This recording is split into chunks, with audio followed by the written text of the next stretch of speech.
You mentioned being in the Marines, and I've been aware of how proud you are to be a Marine. And I was wondering, why the Marines when you enlisted? And why not the Air Force, or why were you attracted Well, to the Marines were at the forefront of World War II. When I was in the process of enlisting, Guadalcanal, the Battle of Guadalcanal was going on, and that was a Marine battle. And in many ways, it was a turning point. It was the place where the Japanese, having been advancing all the time, the Marines stopped them and started moving in the other direction. So the Marines looked like a real strong outfit to me. And so I decided to sign up. And it's been a lifelong experience, as you say. Once a Marine, you're a Marine. You start out in boot camp. How was boot camp? And boot camp, there's nothing lower than a boot. You're not a Marine, you're a boot.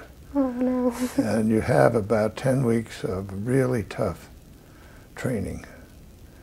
And you learn about leadership, and you learn about followership, and you learn about the importance of discipline. You get yourself in great physical condition. You learn about your rifle and how to handle your rifle, how to keep it clean, how to shoot it. And so you learn about life as a Marine, and if you can get through boot camp, then you become a Marine and start in. I read somewhere that you, before becoming Marine, you tried to enlist in the Royal Air Force. Is that yes, true? Well, the Royal Air Force was fighting the Battle of Britain.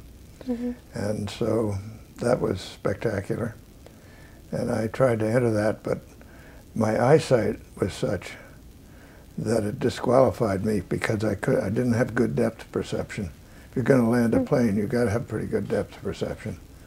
And I didn't have it, so I didn't get anywhere in that, probably just as well. Want me to tell you about my first landing as a Marine? I do. It was I had been on British Samoa first, and I learned a little of the Polynesian language. And then we were all sent up to a little island called Funafuti. And all of a sudden somebody tapped me on the shoulder and said, "Lieutenant, you're going to take your platoon, get on a destroyer, and you're going to go up to an island called Nanumea. You'll disembark in the darkness. You'll land before daybreak.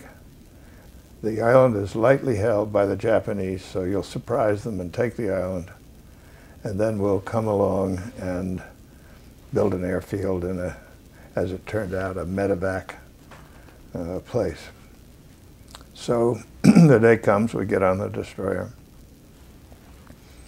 We unload it in the darkness.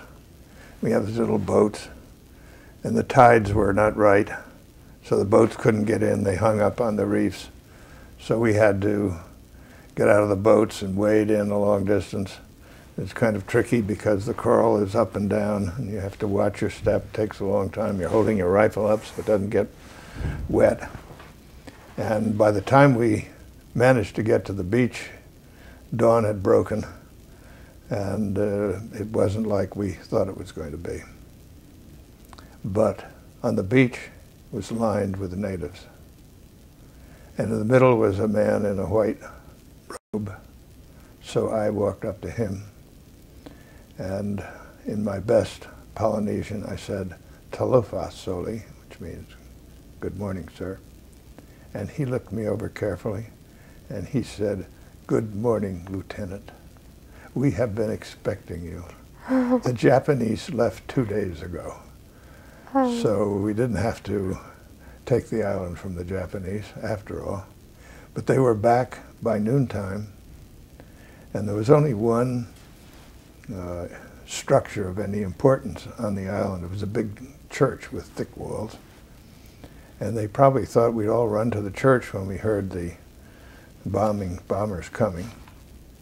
But for some reason we didn't. We sort of scattered around. And they put a bomb right in the dead center of the church. So we were impressed with their marksmanship. So were you disappointed when you heard that they had already left, or? No, I wasn't disappointed. Relieved? I was perfectly happy we managed to get the island with no casualties.